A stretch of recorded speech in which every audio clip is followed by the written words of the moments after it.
Hello friends, मैं हूं मयंक उपाध्याय और आपका स्वागत करता हूं ईमैक्स के एक नए वीडियो लेक्चर में। दोस्तों, आज मैं आपके लिए लेकर आया हूं प्रोनाउन चार्ट, जो सभी क्लासेस के स्टूडेंट्स के लिए बहुत ज़्यादा उपयोगी है।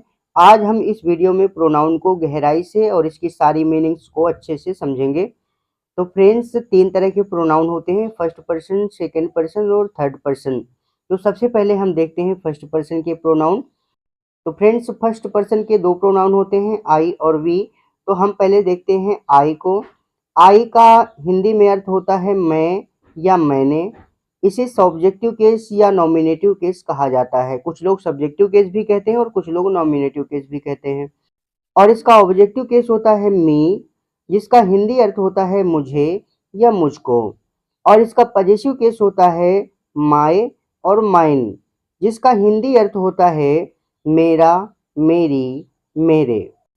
और इसका रिफ्लेक्सिव केस होता है माई सेल्फ, जिसका हिंदी अर्थ होता है स्वयं, मैं। अब देखते हैं दूसरे प्रोनाउन को। तो फ्रेंड्स, अब हमारा जो दूसरा प्रोनाउन है फर्स्ट पर्सन का, वो है वी, जिसका हिंदी अर्थ होता है हम या हमने। इसे कुछ लोग सब्जेक्टिव केस कहते हैं और कुछ लोग नॉमिनेटिव केस कहते हैं। इसका ऑब्जेक्टिव केस होता है अस, जिसका हिंदी अर्थ होता है हमें या हमको। फिर इसके बाद इसका पजेसिव केस होता है अवर और अवर्स, जिसका हिंदी अर्थ होता है हमारा, हमारी, हमारे। और इसका रिफ्लेक्सिव केस होता है अवर सेल्व्स, जिसका हिंदी अर्थ होता है स्वयं, हम। तो फ्रेंड्स, फर्स्ट पर्सन के प्रोनाउन खत्म हो गए। अब हम देखते हैं सेकंड पर्सन के प्रोनाउन को। तो सेकंड पर्सन में जो यूज होने वाला होता है ज़्यादातर, वो एक ही प्रोनाउन होता है यू।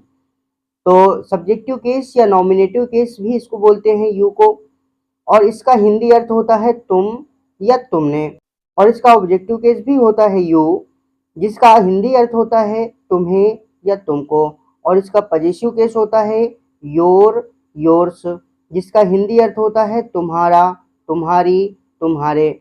और इसका रिफ्लेक्सिव केस होता है योर सेल्फ या योर सेल्व्स, जिसका हिंदी अर्थ होता है तुम स्वयं। अब आपको यहाँ पे एक चीज़ समझ में आ रही होगी कि योर सेल्फ भी लिखा हुआ है और योर सेल्फ भी लिखा हुआ है। क्यों? क्योंकि बाय नेचर यू 2 प्रकार से प्रयोग होता है, एक वचन में भी और बहुवचन में। लेकिन बाय यूज हमेशा बहुवचन होता है। तो अगर एक व्यक्ति के लिए आपको बोलना है कि स्वयं तुम, तो आप यहाँ पे योरसेल्फ लिखेंगे। और अगर आपको एक से ज़्यादा व्यक्तियों के लिए बोलना है तो योरसेल्फ लिखेंगे। तो फ्रेंड्स, अब हम देखते हैं थर्ड पर्सन के प्रोनाउंस को। तो फ्रेंड्स, थर्ड पर्सन का हमारा पहला प्रोनाउन होता है ही, जो कि सब्जेक्टिव केस या नॉमिनेटिव केस है। और इसका हिंदी अर्थ होता है वह। लेकिन इसमें शर्त ये है कि किसी पुरुष के लिए प्रयोग किया जाएगा, यानी कि कोई लड़का हो या कोई आदमी हो तो उसके लिए प्रयोग किया जाएगा। किसी स्त्री या निर्जीव के लिए प्रयोग नहीं किया जाएगा। इसका ऑब्जेक्टिव केस होता है हिम, जिसका हिंदी अर्थ होता है उसे या उसको। और ये भी पुरुषों में ही प्रयोग किया जाता है। और पजेसिव केस होता है हिज, जिसका हिंदी अर्थ होता है उसका, उसकी, उसके। और ये भी आप पुरुषों में ही प्रयोग कर सकते हैं। और इसका रिफ्लेक्सिव केस होता है हिमसेल्फ, जिसका हिंदी अर्थ होता है स्वयं, वह। लेकिन ये भी सिर्फ पुरुषों में ही प्रयोग किया जा सकता है। तो फ्रेंड्स, थर्ड पर्सन का हमारा अगला प्रोनाउन है सी, जिसे सब्जेक्टिव केस या नॉमिनेटिव केस कहते हैं। हिंदी अर्थ इसका होता है वह, लेकिन यह सिर्फ स्त्रियों के लिए प्रयोग किया जा सकता है। बाकी निर्जीव चीज़ों के लिए और पुरुषों के लिए प्रयोग नहीं किया जा सकता है।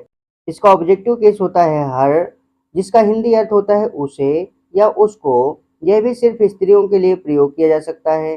फिर आता है पजेसिव केस। पजेसिव केस भी इसका हर होता है, लेकिन उसका हिंदी अर्थ होता है उसका, उसकी, उसके। और इसे भी सिर्फ स्त्रियों के लिए प्रयोग किया जा सकता है। और इसका रिफ्लेक्सिव केस होता है हरसेल्फ, जिसका हिंदी अर्थ होता है स्वयं, वह।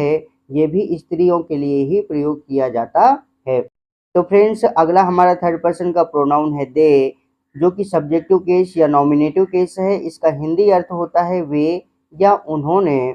और इसका ऑब्जेक्टिव केस होता है देम, जिसका हिंदी अर्थ होता है उन्हें या उनको। और इसका पजेसिव केस होता है देयर, जिसका हिंदी अर्थ होता है उनका, उनकी, उनके, और इसका रिफ्लेक्सिव केस होता है देमसेल्व्स, जिसका हिंदी अर्थ होता है स्वयं वे।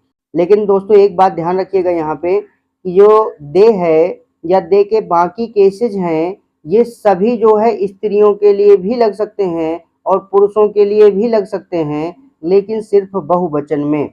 ये बहुवचन के प्रोनाउन होते हैं, लेकिन दोनों जेंडर में लग जाते हैं, चाहे स्त्री के लिए बोलो और चाहे पुरुष के लिए बोलो। तो फ्रेंड्स अगला हमारा थर्ड पर्सन का प्रोनाउन है इट, जो कि सब्जेक्टिव केस या नॉमिनेटिव केस है, और इसका हिंदी अर्थ होता है यह या वह, और इसका ऑब्जेक्टिव केस होता है इट, जिसका हिंदी अर्थ होता है इसे, इसको या उसे, उसको, और इसका पजेसिव केस होता है इट्स, जिसका हिंदी अर्थ होता है इसका, इसकी, इसके, या फिर उसका, उसकी, उसके, और इसका रिफ्लेक्सिव केस होता है इटसेल्फ, जिसका हिंदी अर्थ होता है स्वयं यह या स्वयं वह। तो फ्रेंड्स इसी के साथ हमारे तीनों पर्सन के सारे प्रोनाउन हो चुके हैं, और वीडियो आपको पसंद आया हो तो प्लीज़ वीडियो को लाइक करिए, चैनल को सब्सक्राइब करिए, और ऐसे ही इंटरेस्टिंग वीडियोज पाने के लिए बेल आइकन भी दबा दीजिए, ताकि आने वाली वीडियोज की नोटिफिकेशन आपको टाइम पर मिल